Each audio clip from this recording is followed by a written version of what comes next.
Hey everybody, welcome to this 10-minute follow-along warm-up for runners. A high-quality warm-up is something that many of our clients fail to do before they run, and that's why we created this video. We want you to learn what we're looking for in a high-quality warm-up. The main components are active mobility, foot activation, core activation, energy storage and release, thinking about jumping, absorbing landing forces with that one, and then getting your heart rate elevated. If you do these 5 things, you're going to be a lot better off heading into your run.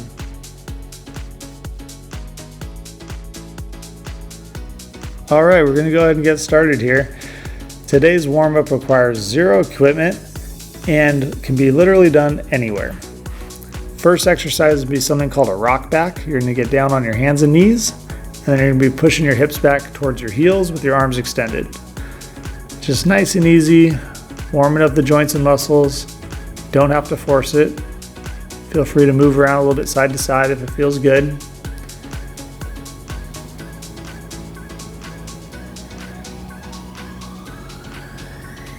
After the rock backs, we're going to move into toe sits. You're going to get into kneeling position. Sit back towards your heels. You want to have your toes tucked underneath you. As you can see in this view, your metatarsals, which is where your toes come into your foot, should be nice and flat on the ground. No space between the balls of the foot and the toes.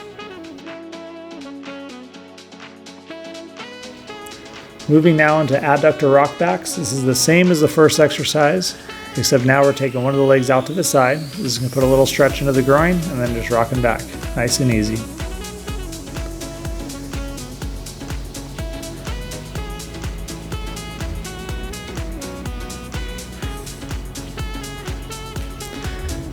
All right, now we're going to switch on to the other side. Same thing, rocking back.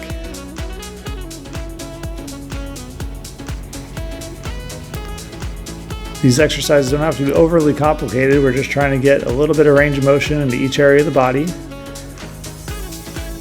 After the rock backs, we're going to move into what's called windshield wipers. So you're going to be on your back, slightly reclined with your legs out in front of you, and then you're just going to roll your legs side to side. Again, take it to a point where you feel a little bit of a stretch, and then we're just going back and forth.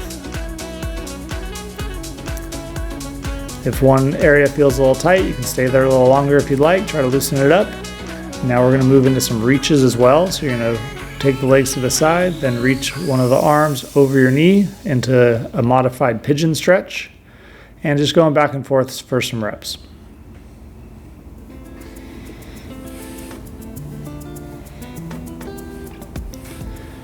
Great, we're finishing up that mobility. You can kind of shake out the legs. We're going to move into some core activation now, beginning with a front plank. So you're going to be on your forearms and toes, and we're just going to hold for a few seconds and then take a break and repeat for a few reps. We're not doing a full core routine here. We're just using some exercises to warm up the core and prepare them for work when we go out to run.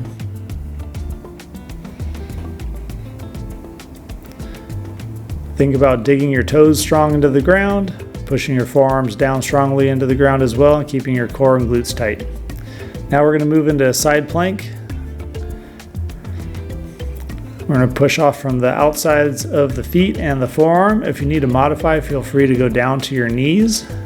And again, few second hold, then going back up.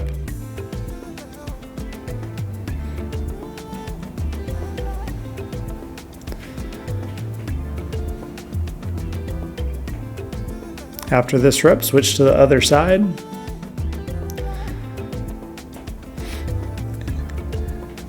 And again, if you need to make it easier, go down to your knees. If you want to make it harder, you can try lifting the top leg for some reps while you're holding your hips up.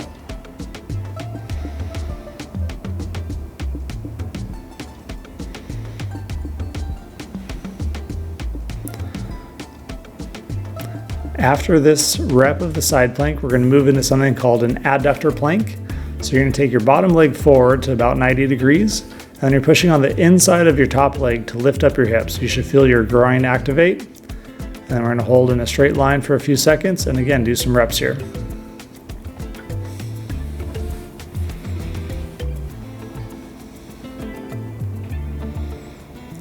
Go ahead and switch on over to the other side. Same thing, the adductor plank. If this is too hard, again, you can drop down to the knee with the top knee pushing down into the ground.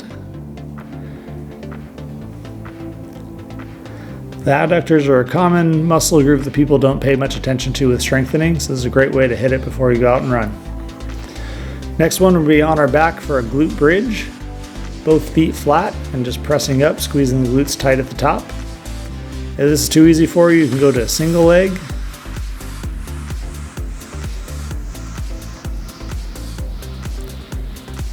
If you're feeling any pain in the back when you do this, try to go a little less high and or squeeze your glutes a little stronger.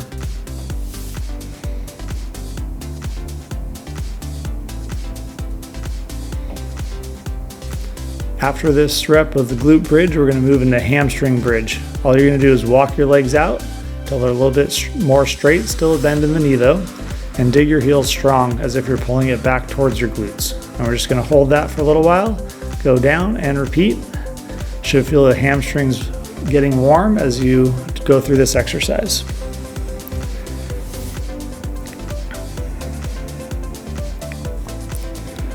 From here, we're going to go ahead and stand up and get into some foot activation, starting with a simple calf raise. So we're just going to go up and down for some reps. Just waking up the feet, waking up the calves, prepping them to do work. Now we're going to go into a toe walk. So you're going to go and hold your heels high and just take some small steps around. This makes the calves and Achilles contract a little bit quicker, just as they would when you're running.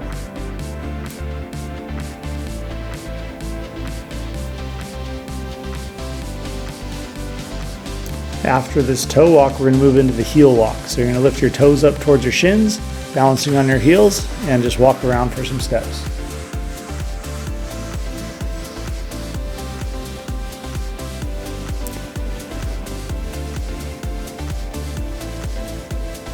Next one we're going to move into is called toe raises.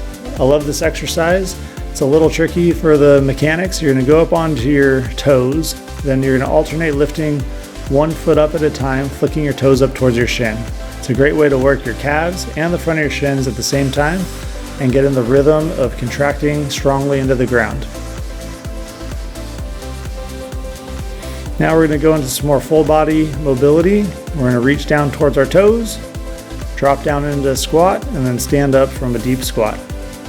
Again, down, squat back, straight up. As you reach down, feel free to move around a little bit through your hips, loosen them up.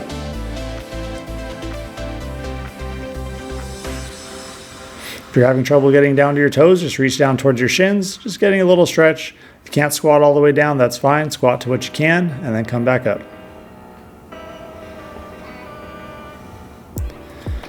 From here, we're going to move into what's called the world's greatest. So we're going to get into a lunge stretch first. Whichever leg you want to move forward is fine. Try to push your hips forward. If you can, try to rotate side to side. You can take your elbow down and then reach towards the knee that is forward. If you can't get your forearm all the way down, that's fine. You can just use your arm. Definitely modify to what you can do. Switching to the other side, same thing. Press the hips forward. Get your forearm down or hand down to the mat and then twisting towards that knee. Now we're just doing a few reps each side. Again, we're just warming up here, greasing up the joints. Now we're going to stand up and we're going to move into some energy storage and release. These are called snap downs. You're going to reach up overhead, up onto your toes, and then you're going to quickly come down into a squat position. Exhale as you come down. Try to be as quick as you can. The end position is the same position you would get into if you were going to take a big jump forward or up. This next exercise is a squat jump, and we're just going to stay shallow with it. Again, just trying to start bouncing, getting some energy into our legs. So you're getting a takeoff and a landing here. Just a few reps. Should be getting your heart rate starting to elevate as well. Now we're getting to lunge hops, just a medium to low lunge. Few reps each side, switch it over, finish it up. Then gonna go ahead and stand up to do a little bit of jump roping. You don't need a jump rope, just pretend. You're gonna hop around, feel free to move your feet around, get a few different angles, get a little bit of different height.